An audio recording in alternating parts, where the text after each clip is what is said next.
some of my favorite ratios to pay attention to. So in the context of, you have a balance sheet, what are you supposed to do with it? One thing you can do with it is play around with some of these ratios. So the most common ratio I see and I hear people talk about, regardless of industry, is the current ratio. This is where you take your current assets, so any asset that is going to be turned into cash within a year. Usually we think of that as cash, obviously. Short-term investments, if you plan on liquidating them or using them for cash. And generally accounts payable. If you sell a work to someone and they promise to pay you next month, you have a pretty high confidence that they're going to go ahead and pay you next month, we would count that as a current asset. You're probably going to get that in a year.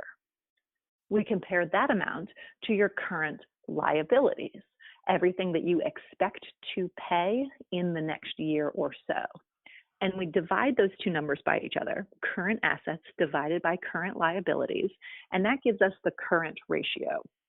This is one of these where there is an industry benchmark that you can pay attention to. What we really like to see is a current ratio of 1.0, which means your assets, current assets, at least equal your current liabilities. That means you have enough cash on hand or coming in to be able to pay everything you're going to need to pay in the next year or so. Now, for some artists and some creative individuals, that is just a pipe dream, right? And there are a lot of small nonprofits that don't even get close to 1.0 as a current ratio either. So it's important to acknowledge that that's an industry standard and we like to aim for that. But if you're looking at your own balance sheet and your own reality has you closer to, say, 0.6 or 0.7, right? That's okay if that's normal for you. And then you would just need to pay attention to what happens if it starts to dip below what's normal for you. That's the current ratio. Inventory turnover is another one that some people pay attention to. I would say this probably doesn't make sense if you create kind of one-of-a-kind work, or if most of your work is associated with commissions or public art or something like that.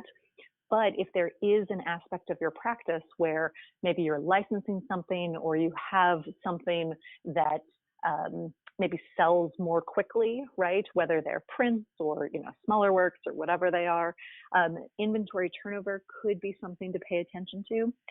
The way you calculate it is you take the cost of goods sold associated with whatever works you're looking at, and you divide that by the average inventory you have on hand. And we calculate that by taking inventory at the beginning of the year and the end of the year and dividing it by 2. That gives us just a simple average inventory amount.